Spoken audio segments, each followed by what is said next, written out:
Okay, so welcome everyone to the afternoon session. We're very happy to have Severin. He's going to talk to us about the city of Vacua and beyond and answer all the questions that appear just before the lunch. Indeed, yeah. Luckily, this is a topic we haven't mentioned yet so far. And when preparing these slides, I realized this is actually a fairly tedious task. But luckily, this year was a very nice review on that topic. I think it appeared. Should I speak up? I think it's not working for the room, right? Which I think appeared on April 3rd this year. And I figured I will just follow this review page by page. So that made my task easy. Are there any questions? I hope the speaker after me prepared enough material. Questions? Okay. Fortunately, there's more material, so I can talk about something. And these are a few recent review papers that turned out to be quite helpful. Also a few older ones, which I find very helpful.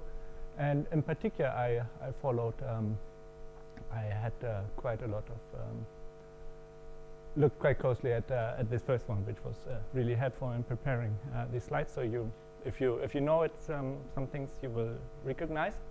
And I should make the usual disclaimer, since this is a review talk. I'm to the largest extent I'm not talking about my own work, and I'm afraid it will be inevitable that I will miss some important pieces of work, that I will miss some references. In case so, please let me know, and please don't feel offended. Anyway, I would like to start with a brief introduction why this is an interesting and probably also difficult topic, since many of you are experts. Some of you will find this maybe a bit boring, but I hope at least for some of the younger people it will be instructive. So, of course, if we, and this I think also ties nicely to the previous discussion we had, if we look for realistic string theory vacua, they should satisfy some properties, like they should probably be four-dimensional, they should have broken or no supersymmetry, they should have dark energy, for example, in the form of a positive cosmological constant, and certainly many other properties, like, for example, the standard model. Obviously, here I'm going to focus on these two things, no supersymmetry and dark energy or positive cosmological constant, so to say, de Sitter vacuum. On the other hand, in string theory, the vacua that we understand very well are kind of in the opposite corner. They typically have extended supersymmetry in 4 dimension. That means n larger than 2 or equal to 2. And typically they have a negative or vanishing cosmological constant, so they're ADS or Minkowski. And of course, these two properties are not independent, because we know if we have a positive vacuum energy, we necessarily need to break supersymmetry, because we don't have a supersymmetry algebra with, I think, unitary representations in de Sitter space. So, and I think this is also, from a technical point of view, one of the most challenging questions when actually trying to answer this question, whether string theory has de Sitter vacua or not. And I would start with a bold claim that so far we are not completely sure yet whether string theory has stable, or I should probably put metastable, neither non-supersymmetric vacua nor de Sitter vacua. Of course, you will say, okay, we actually studied non-supersymmetric string theory a lot, and we know a lot about non-supersymmetric string theory. Here are just a few examples. However, I really want to emphasize this point that I'm trying to talk about vacua here, and particular metastability. So I want to be at the bottom of the potential, which also is a question that connects to Thomas' talk from yesterday. There's a question, I believe.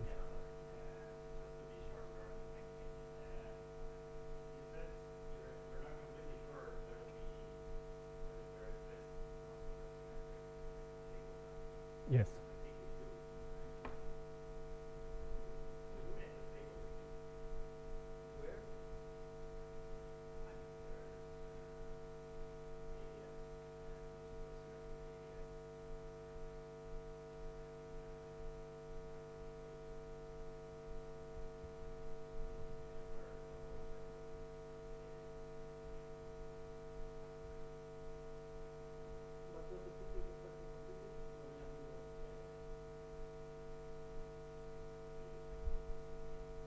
Okay, that is a very good point, thank you. I think we have a discussion session later on the zeta vacua, so maybe I can just refer that to the discussion session, even though it's the ADS point and not a de Sitter one. But thanks a lot. I believe Miguel had also, but maybe he also wants to.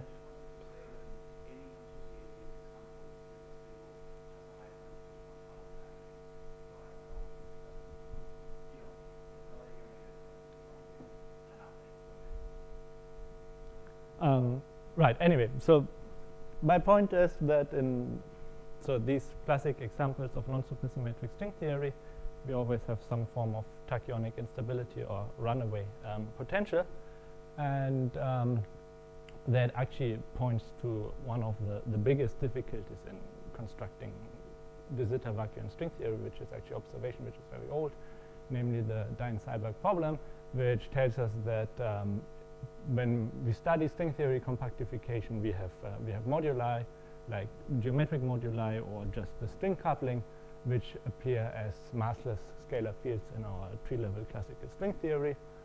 And whenever we break supersymmetry, we are in general not protected from quantum effects, so these quantum effects generate a potential for the moduli. However, when we go to some limit where we send these moduli, for example, the string coupling or the inverse string coupling to infinity, we restore somehow a weakly coupled regime. Typically, we restore supersymmetry where effective tree-level description is valid, and in this limit, we expect our potential to vanish. This is also a point which was analyzed quite a lot recently in the context of the swampland program. But following this intuition, if we add quantum corrections to that story, basically two things can happen. We get a potential either like that or like that, and if which clearly doesn't have a minimum, but some form of runaway. And if we want to obtain some form of minimum, we should add higher order corrections to get a minimum like this or like that. But you would expect to get a minimum from higher order corrections. These corrections somehow have to compete with your first order corrections, so they should be of at least similar order than your first order corrections, which then leads you to conclude that all your corrections are somehow of a similar order, which makes you question whether you can take a perturbative approach at all. So you would probably conclude that if you have a de Sitter vacuum here like that, you are somehow in some strongly coupled regime, and in the perturbative regime where you can somehow know what you're doing and where you trust what you're doing, you would expect a runaway potential like that. Evidently, this is not, oh, I had another slide here, where I basically just wanted to highlight this nice quote from Frédéric Deneuve's lecture notes. Very good. Anyway, what I wanted to say, I mean, we know that this is not the end of the story. There's another ingredient, or there's another thing we can try, namely to stabilize moduli already at the classical or tree level. And the ingredient we all know and like a lot are fluxes. And it is well known that fluxes generate a potential for the moduli. For example, we see that easily by looking at their kinetic terms in a higher dimensional action, where the metric of our internal space appears. So this gives some dependence on the moduli. And however, if we proceed naively with just this term in the action, we get a potential for our moduli. For example, the radius of our internal dimension. However, we typically get a decompactification. We get a runaway potential to decompactification.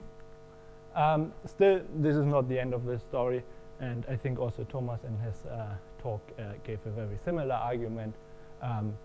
We can try to balance, for example, this against the curvature of our internal dimension, which also has a radius-dependent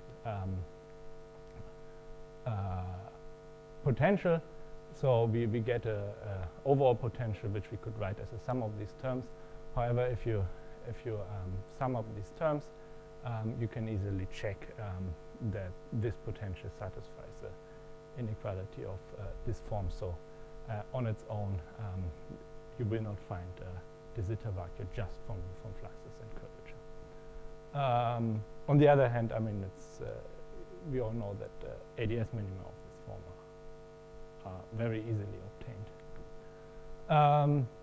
And this was formalized by Sena and Nunez and many follow-up works in some no-go theorem that basically from any two-derivative supergravity we will not find a smooth compactification to de Sitter, so we necessarily have to add some form of string theory ingredients, for example, in the form of quantum effects or stringy ingredients like higher derivative terms and typically also orientifold planes.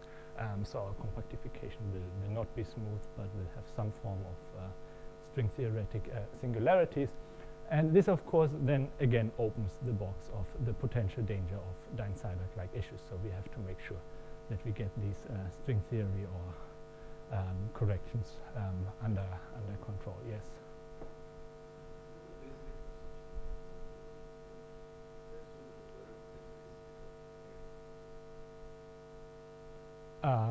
I'm not sure I know what you mean, but I mean you have to make some assumption on like what kind of energy condition, for example, your sources satisfy, which is, for example, not satisfied by O planes. Why, for example, O planes?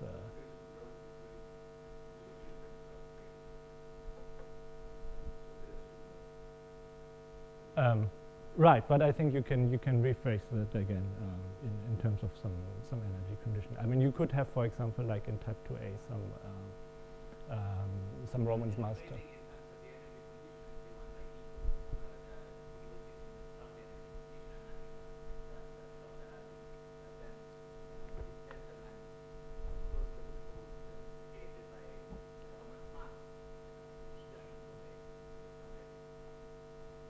Okay. Thank you. Anyway, so if I don't know, if I give a sketch of my string theory moduli space, it's fair to assume that if I really go to some asymptotic limit, it will be very hard, if not impossible, to find a de Sitter vacuum. On the other hand, once I go to somehow slightly, at least, to the interior of the moduli space, I can use these ingredients, and I have a chance of finding de Sitter vacuum.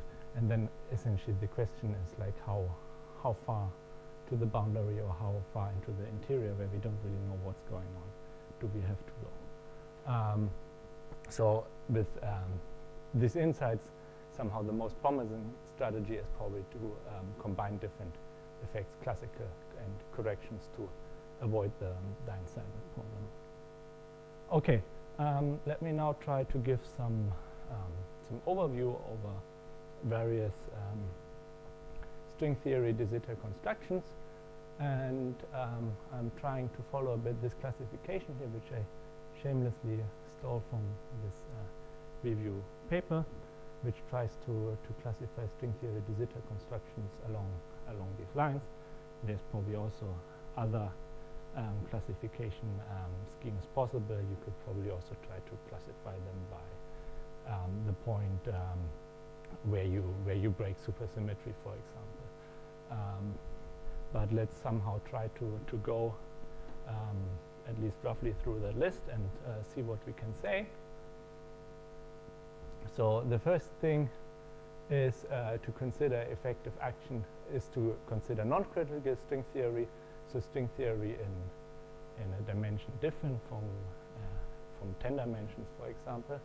where in the effective action we get a term like that, and in particular you observe that this term is positive if d is larger than the critical dimension, and having such a term actually facilitates finding de Sitter vacua even at the classical level considerably.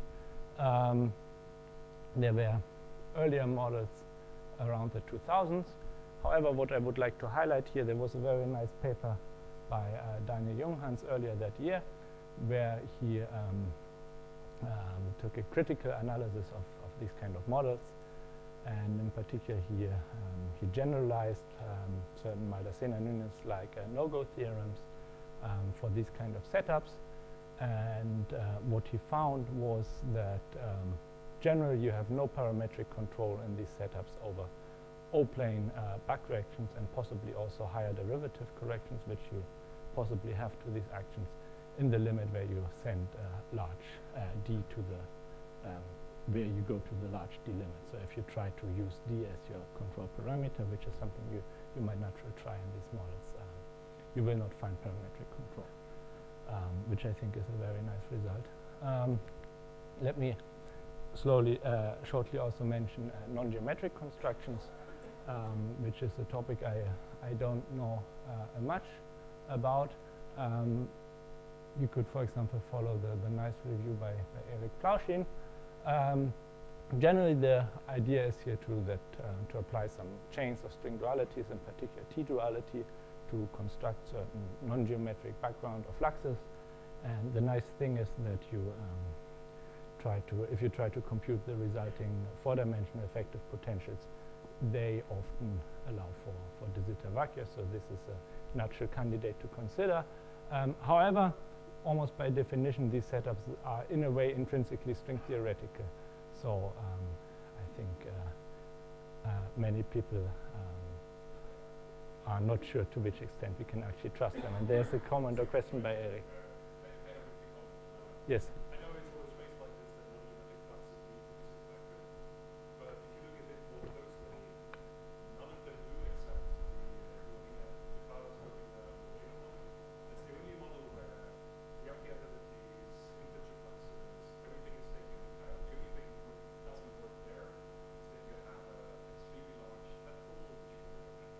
It's the only model which comes close. Everything else you look, is there, Yankee identities, concepts, Microsoft quantized, they have functionally model, multi-line stabilized. So I know only one model which comes close, that's the Carlos Vena model. Everything else has some problems that are okay. There's not tremendous evidence Okay, thank you very much for the comment. Sorry,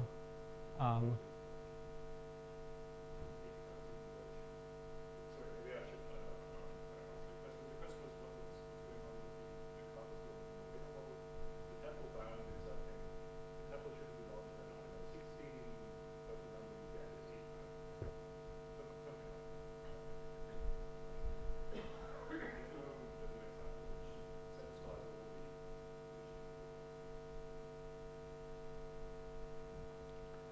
okay, let's try to continue our list. Maybe the most natural thing you can try to do is to find de Sitter vacua at the level of the classical geometry. So to solve your classical 10-dimensional supergravity equations of motion, assuming that your 10D spacetime contains a 4-dimensional de Sitter factor. And of course, from what we said before, such a setup must necessarily contain some O-plane or D-brane singularities. So you're not operating at the level of a smooth geometry. And of course, you must break supersymmetry already at the level of the classical geometry. So you, of course, reduce the amount of control, and you might argue that it is not clear whether you have an actual string theory background. There's a large existing body on literature on these constructions, which I can't cite all. And however, one should note that, to my knowledge, all existing solutions suffer from some form of problems, like they're either classically unstable or tachyonic, or at least we don't know whether they're classically stable.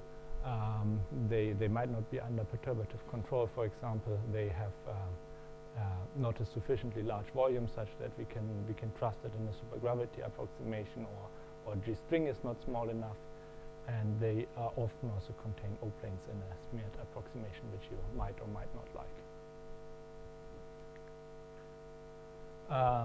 All right.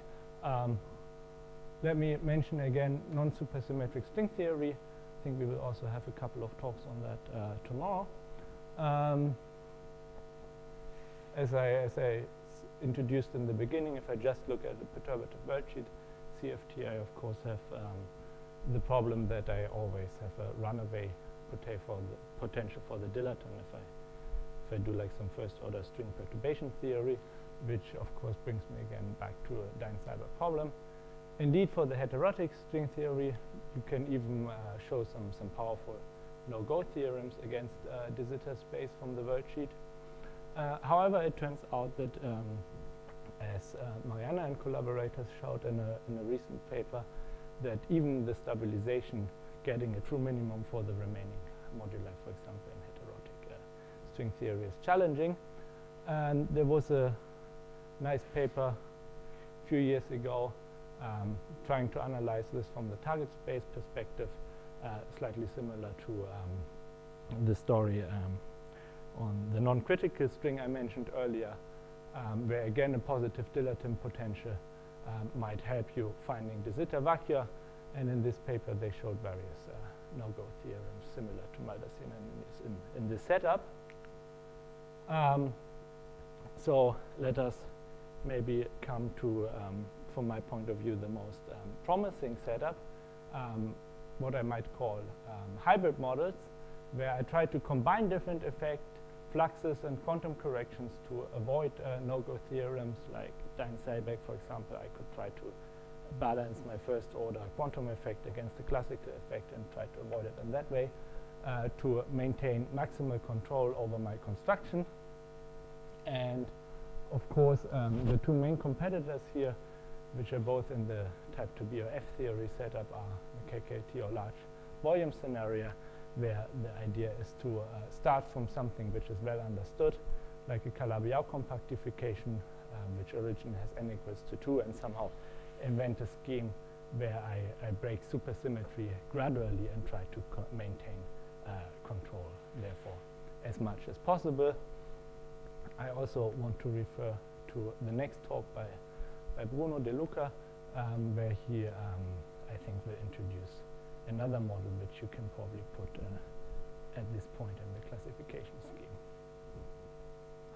scheme. All right, let me briefly remind you about the KKLT model. I think I don't have to say too much.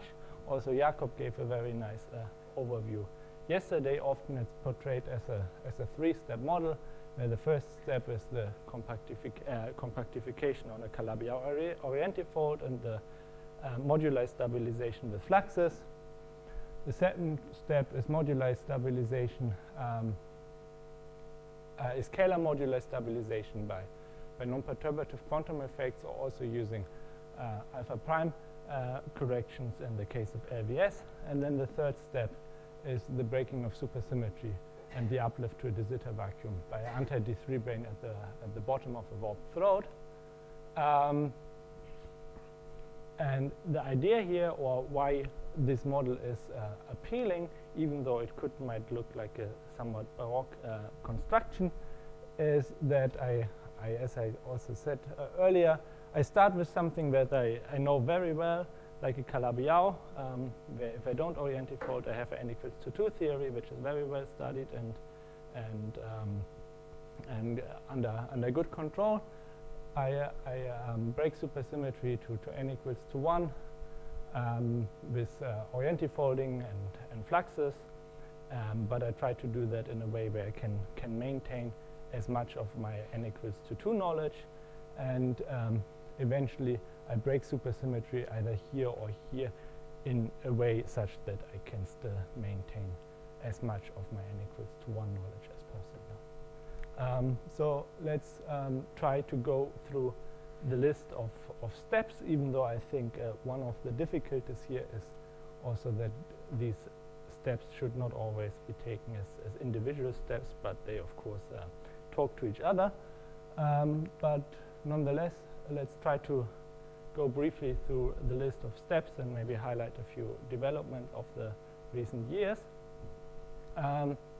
So the first step is moduli stabilization with fluxes, or the huge landscape of flux vacua, which is often cited as a necessary criterion for these constructions, because I want a sufficiently high statistical probability to find myself in the right point in parameter space to realize these models. I would claim that until fairly recently we had a few constructions, but not very many explicit constructions where we really gave explicit flux choices and computed the stabilization of complex structure moduli. However, there were these very nice statistical arguments. Now I would claim we know much more. So we have, for example, by the Cornell group and also some work by the Munich group, some very nice systematic construction of flux vacua with a very small W naught. Jakob also already explained this in his talk yesterday. So we know that we can obtain flux vacua with a small W naught. Another point that got some attention is the tadpole conjecture I formulated with my friends from Saclay, which, if it turns out to be true, would constrain the size of the flux landscape considerably. There's also very interesting relations to asymptotic Hodge theory, as for example highlighted in the papers by Thomas Grimm. And we also saw some advances in automized or computer-aided constructions for finding flux vacua, which is particularly important if we want to find flux vacua in a high-dimensional complex structure modular space. We also saw some things about that in the talk by Jim earlier today. Let me go over to the second step, Kähler modularization by a non-perturbative effects. There was a few years ago some debate on how to realize gauge-Gino condensation from a 10-dimensional point of view. From my understanding, this debate is mostly settled. I think most of us consider this debate mostly settled by now. However, there's also another point made by Safseti, I think, which is not getting a lot of attention, whether studying such non-perturbative corrections on top of a classically running solution is satisfied. On the other hand, also again referring to the talk by Jakob, we saw some highly explicit constructions, particularly also for large H11, trying to realize these non-perturbative potentials explicitly and explicitly solving for F-term minima of these potentials. On the other hand, referring here to the talk by Max Wiesner, I think so far we're still not having a very systematic understanding of genuine n equals to 1 compactification, and in particular the genuine n equals to 1 corrections in there. So there might be still some more work to be done here. And lastly, I would like to mention that if one takes a holographic picture of these KKLT vacua, there might be some things we are not understanding completely here in this regard.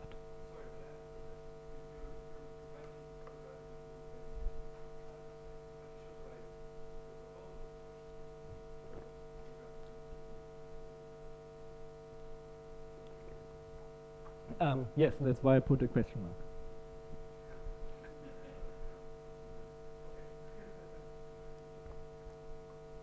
The question was asked in the discussion session whether everybody had problems with their setup, and there was nobody complained. I would actually be very happy to. I would actually be very happy to hear some discussion about that point during. I think we have another discussion session on the zeta vacua. It would be very interesting to hear other people's opinion.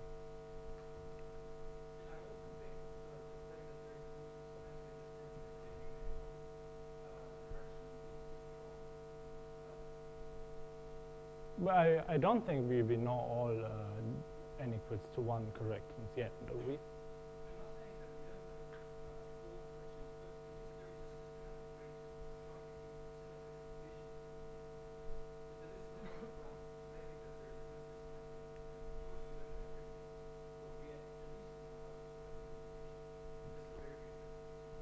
I think the question I want to raise is if we somehow did all necessary computations here or not. But again, maybe I can refer to the discussion session. Okay, let's go on. The third step is the anti-brain uplift. There was a while ago, there was a lot of discussion about backreaction effects of the anti-brain on the case throat. I think there was not so much activity on this question during the last few years. However, there was some nice papers by the Heidelberg group on curvature corrections to KPV that might change the story a bit, in particular change some bounds on the number of fluxes you need for control in some form. Very important point was also raised here, which is the so-called singular bulk problem, which argues that we might control over the O-plane back reaction unless we have a large number of Kähler moduli, basically because the region, by trying to fit the KS throat into the Calabi-Yau, the region where the back reaction of O-planes becomes difficult, might become too large. I would also like to highlight this paper here, which addresses this problem from a slightly different point of view. You might also want to ask if we have control over all mass scales, even though I think that at the end of the day that's probably fine. And another question, proposal which is in principle a very old one, but which was brought up again recently by Sven Krittendorf and Andreas Schachner, is what about uplift by fluxes, by non-supersymmetric fluxes? So what about forgetting about the antebrain completely and just starting with non-supersymmetric fluxes in the first place? Yes?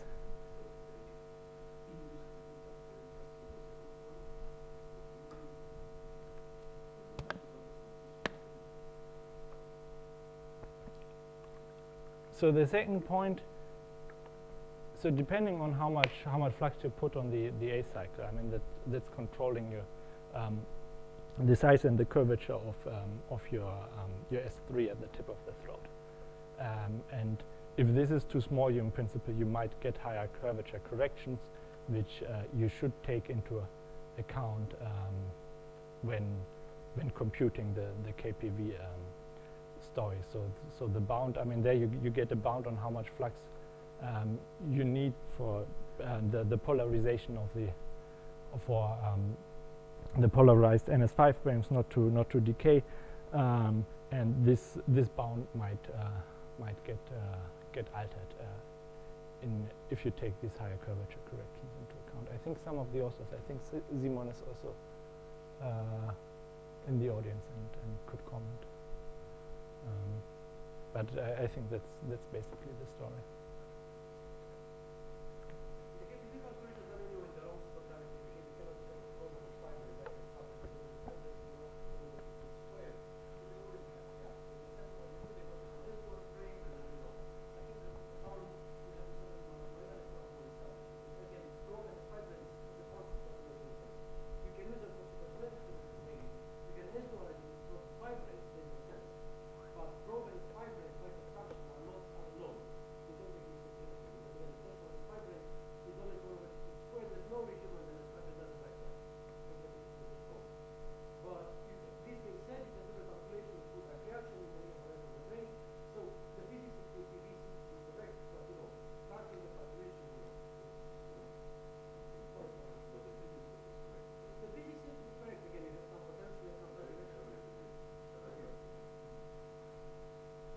No,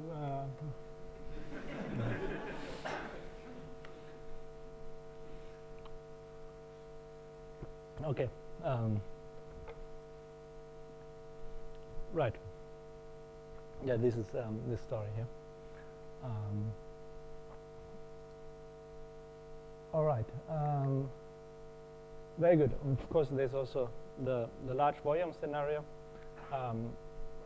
which got a lot of attention, and I can't manage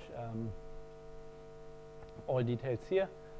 Of course, one important point to mention is that control here, that we need control over corrections, in particular because we already break supersymmetry at the Kähler moduli stabilization step. Again, I would claim that in particular in the non-supersymmetric setup, not all corrections are explicitly known. There was for example, a very nice paper here a couple of years ago. There were some interesting estimates of the sizes of corrections in this series of papers, and the upshot there was that we move outside of the regime of control unless we have a tadpole charge of a certain size. So the upshot, if I understand correctly, is essentially the larger we make the tadpole charge, the better is the control generically over these corrections. And I would also like to highlight that there was also some analysis in a holographic context and also in the swampland context of these ADS vacuum. Some of these papers, I think, also commented on the KKT ADS vacuum. Okay, let me go a bit further. I call this de Sitter and quantum gravity.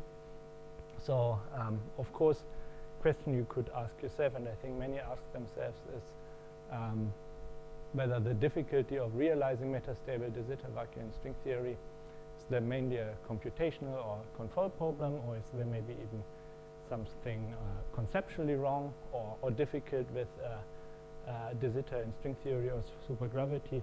I mean, it could be also some combination thereof, that there's some conceptual reason why it is a computationally difficult problem, that we are always somehow pushed into regions in moduli space where we might not have or might lose control. So if the answer turns out to be B, you of course want to ask, what is the fundamental reason why string theory and quantum gravity and de Sitter vacuum are incompatible?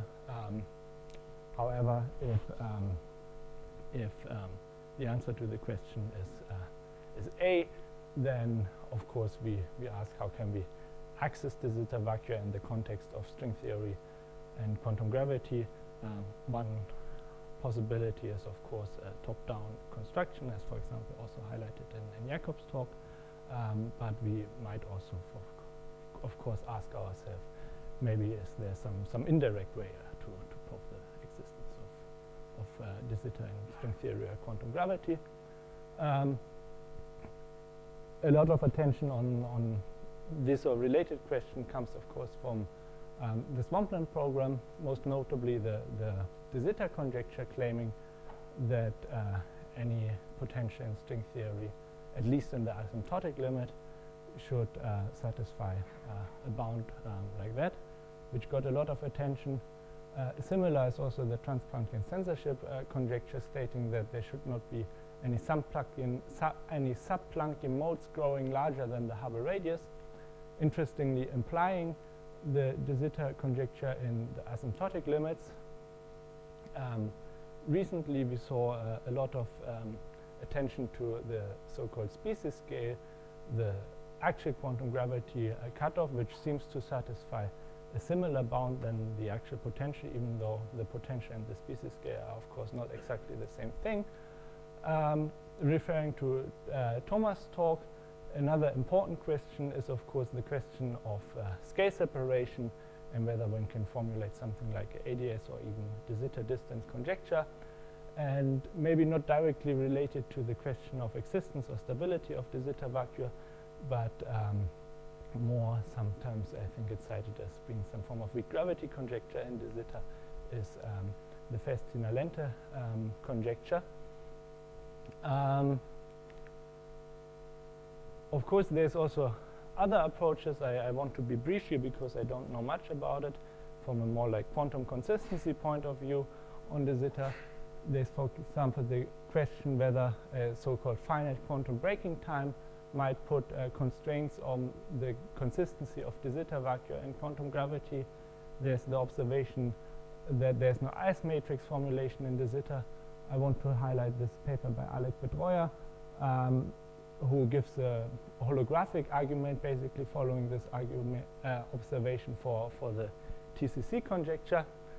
And finally, there's of course also the topic of de Sitter holography, which I think is not discussed a lot in this community, whether one can get some insight from a de Sitter CFT point of view, for example, on the existence of de Sitter vacua in a quantum gravity or string theory context. But of course, again, if you want to discuss this in a consistent string theory framework, you again might want to ask, can I actually get a top-down string theory construction of de Sitter vacua where I can study that explicitly? All right. I think I should also say just a few words about beyond de Sitter, because dark energy is not necessarily the same as a strict de Sitter vacuum. We also might try to realize something else, like a time-dependent scenario. And one proposal that has been made, I think last year, is the dark dimension scenario, somehow taking the point of view that if we assume that our universe is described by string theory and we observe dark energy, then dark energy should be realized somehow in string theory. And if we use this observation of a tiny cosmological constant and assume that we are in the asymptotic region of moduli space, then this basically taking swampland conjectures at face value, this implies a very large extra dimension, which I think is an interesting observation. Of course, a natural question to ask is also, can we realize other forms of dark energy, like a rolling scenario, like quintessence in string theory? In particular, a natural question to ask is whether we can realize that in asymptotic regimes, because then somehow control problems might disappear that we have when we move towards the interior of moduli space. There was quite a lot of attention on this question recently, but potentially trying to realize such a scenario might be as difficult as de Sitter. That's all I want to say. Thank you very much.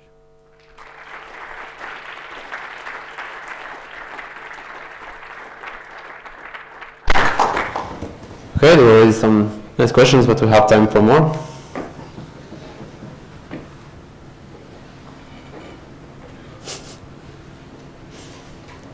Everybody asked everything during the talk. Yeah.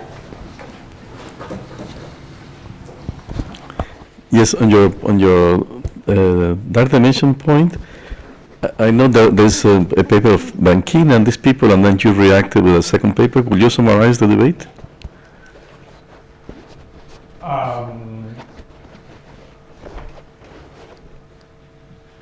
Right, I think the question was about computing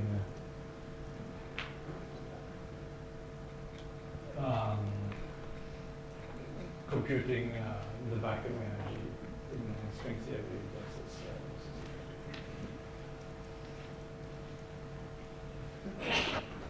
But what is the disagreement and what is the main point between the two cases, between the two groups? I think, the main disagreement is whether you really, for example, if you have a extra dimension of a certain radius, whether you find a vacuum energy that behaves like the corresponding kKs to a certain power. Maybe I can add a couple of comments on Can you go ahead? well, let's see. All right. Well, got it. So what they do, I think, in the Branchina paper, they propose that, the way you typically compute Casimir energies, right? You could do suppose you're in a circle, so that you don't have issues of curvature in the internal space and stuff, as you pointed in your paper with Cliff. You basically compute a one loop diagram, right? And then you have one divergence, which you need to fix typically by assuming that the way you typically fix that is by assuming that when you decompactify the circle, you go back to a Lorentz invariant higher dimensional vacuum, right? And that gives you a unique expression. So they claim that the way you compute Casimir energies, you need to regularize in a different way, and you get a slightly different result. So the Branchina paper is really mostly about, not so much about dark dimension, they really talk about dark dimension, but it's mostly about, they propose that there should be a different way to compute Casimir energies of just circle compactifications. The radial dependencies of the Casimir energy they get are different from what you get, not just in dark dimension, but also in the standard, in the compactification of the standard model paper. Any paper that does Casimir energies, they also disagree with one loop vacuum energy that you get in perturbative string theory, right? For instance, they say that the vacuum energy doesn't go like 1 over r to the d in the dimensions. So it's, I think it's a quite drastic proposal. Dark dimension is one scenario that uses Casimir energies, but there's many other things. I think they kind of disagree with every other. So that's But yours is also kind of drastic proposal, right? I mean, yeah, but in a different way, I guess. specifically, I have in mind that we know the standard model loops contribute to the vacuum. Yeah. Like, how do you? Yeah. Ours has a big fine tuning. This is what you're saying, right? So, for instance, in that dimension scenario, you would imagine, okay, there's let's say one interval, and then there's the standard model brane, and for reasons that we don't explain, the tension of the standard model brane has to be tiny, but this is a fine tuning you need. That's the electron weight hierarchy problem, which we're not claiming to be solving at all. And it needs a big question: how on earth is it possible that you have a brane where the characteristic excitations are like the Higgs scale or something like that, and then the tension is tiny? So we don't explain it at all. The only thing that we're pointing out is that in any scenario like that, with your break-SUS, it's very natural to have something like Casimir energy, and we phrase it a bit more general because if you think about it in terms of the distance conjecture and all of that, but we're just phrasing that in any scenario like that where the Casimir energy is a big contribution to the vacuum energy, unless you do additional fine-tuning, okay, for which there's no good reason, there might be there might just be a reason, I don't know what it is, but without any better reason, you get MKK over the lambda to the 1/4. You need to do a lot of fine-tuning because you need to get lambda to the 10 to the minus 120, and you need to do that with the standard model. So that's, of course, that's the usual problem which we don't solve. You need all this fine-tuning to get a small CC. And we say, if you don't do any more fine-tuning than that, well then MKK is over the lambda to the 1/4. That's what we say, sort of. So how big of a fine-tuning? For the standard model, one part in 10 to get the small CC, right, is 10 to the 120, right? I'm just saying the usual tuning of loops, from the cutoff to the observer electroweak scale.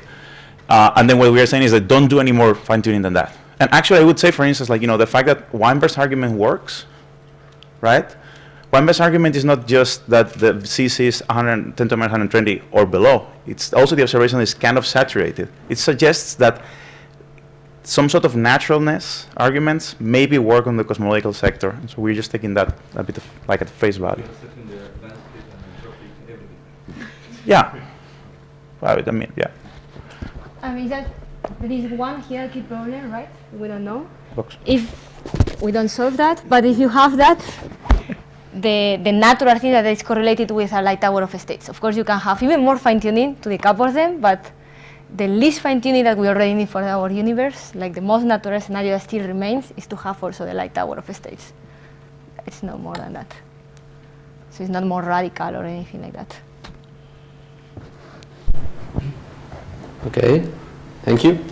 Any more questions? Comments? Can you?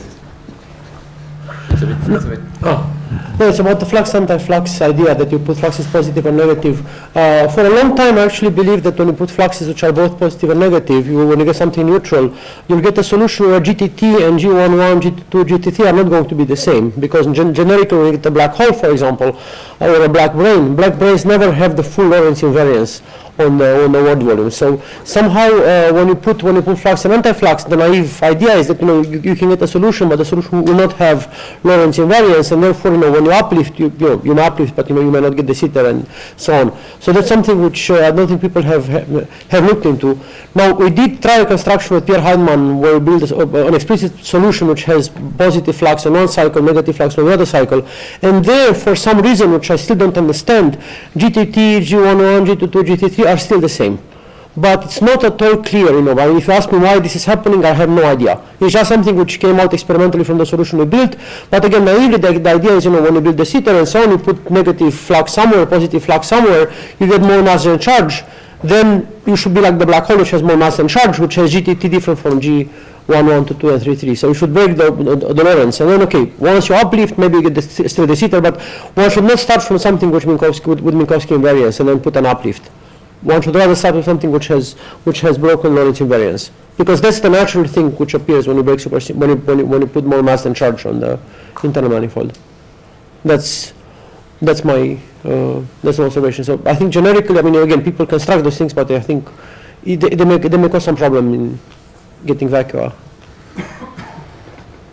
Of course, the moment I discuss non-supersymmetric fluxes, in principle, should also make sure that there's no back-reaction effects that are dangerous, for example, by being at a sufficiently large volume or having sufficiently diluted fluxes. Because, in the supersymmetric case, the GKP solution basically does the job for me. And also, in the moment I have a self-dual flux, that in principle solves my 10-dimensional equations of motion with this solution, with the Wolf factor. But if I have a non-supersymmetric case, I might have to work a little bit harder to understand what Wolf factor is. I'm not sure if this is related my to your expectation was that, again, if you break supersymmetry, you'll get GTT and G parallel to be different. And you break Lorentz invariance in the compactification manifold. This is my expectation based on just the naive black hole solution. But somehow, again, in the one example where the full back reaction is taken into account, it doesn't seem to happen. And I have no idea why, so I don't know if there's any.